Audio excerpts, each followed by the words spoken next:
SIR అంటే ఏంటి? ఎందుకు జరుగుతుంది? ప్రజలు ఏం చేయాలి? ప్రజాస్వామ్యంలో మన అందరి దగ్గర ఉన్న అతిపెద్ద పవర్ మన ఓటు హక్కు. కానీ ఓటర్ జాబితాలో తప్పులు ఉంటే, ఫేక్ ఓట్స్ ఉంటే, డూప్లికేట్ ఎంట్రీస్ ఉంటే, చనిపోయిన వారి పేర్లు కొనసాగితే, జెన్యూన్ ఓటర్ల పేర్లు మిస్ అయితే, ఈ ఇష్యూస్ని సాల్వ్ చేయడానికే ఎస్ఐఆర్. సిర్ ఎస్ఐఆర్ అంటే స్పెషల్ ఇంటెన్సివ్ రివిజన్. సింపుల్గా చెప్పాలి అంటే కంప్లీట్ ఓటర్ లిస్ట్ని డీటెయిల్డ్గా రీచెక్ చేయడం. ఇది సాధారణ ఓటర్ కరెక్షన్ కాదు, ఇది ఇంటెన్సివ్ వెరిఫికేషన్. ఈ ప్రాసెస్లో హౌస్ టు హౌస్ వెరిఫికేషన్ జరుగుతుంది. ఓటర్ల వివరాలు చెక్ చేస్తారు, చనిపోయిన వారి పేర్లను తొలగిస్తారు, ఒకే వ్యక్తికి 2 చోట్ల ఓట్స్ ఉంటే గుర్తిస్తారు, కొత్త ఓటర్లను నమోదు చేస్తారు, అడ్రస్ మార్పులు అప్డేట్ చేస్తారు.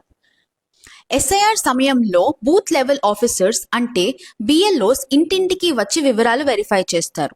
Voter ID, Aadhaar card, address proof, family డీటెయిల్స్ను వాళ్ళు అడగవచ్చు. కొన్ని సందర్భాల్లో ఫామ్స్ కూడా ఫిల్ చేయవలసి ఉంటుంది. కొత్త ఓటర్ నమోదు కోసం ఫామ్ 6, తప్పు ఓట్ తొలగింపు కోసం ఫామ్ 7, ఎగ్జిస్టింగ్ డీటెయిల్స్ను కరెక్ట్ లేదా అప్డేట్ చేయడానికి ఫామ్ 8 సబ్మిట్ చేయాలి. జనరల్గా చాలా మంది నా ఓట్ ఆటోమేటిక్గా ఉంటుంది, నాకు ఓటర్ కార్డ్ ఉంది కాబట్టి నా ఓట్ సేఫ్ అని అనుకుంటారు. But it's not always the situation. మనమంతా చాలా జాగ్రత్తగా ఉండాలి. ఫస్ట్లీ, మీ పేరు ఓటర్ లిస్ట్లో ఉందో లేదో చెక్ చేయండి. స్పెల్లింగ్ మిస్టేక్స్ ఉంటే వెంటనే కరెక్ట్ చేయండి. అడ్రస్ మారితే అప్డేట్ చేయండి. కొత్త ఓటర్లు అయితే రిజిస్టర్ చేయండి. అండ్ బిఎల్ఓ వచ్చినప్పుడు స్మూత్ ప్రాసెస్ కొరకు సహకరించండి. ఎస్ఐఆర్ ప్రక్రియ చాలా సెన్సిటివ్, ఎందుకంటే చిన్న చిన్న ఓటర్ లిస్ట్ మార్పుల వల్ల చాలా పెద్ద రాజకీయ ప్రభావాలు ఉంటాయి. అందుకే political parties, booth level agents అంటే బిఎల్ఏస్, లోకల్ వాలంటీర్స్ అందరూ ఓటర్ వెరిఫికేషన్ని క్లోజ్గా మానిటర్ చేయాలి. ఎవరైనా జెన్యూన్ ఓటర్ల పేర్లు తప్పుగా తొలగింపబడితే వెంటనే అబ్జెక్షన్ ఇవ్వాలి.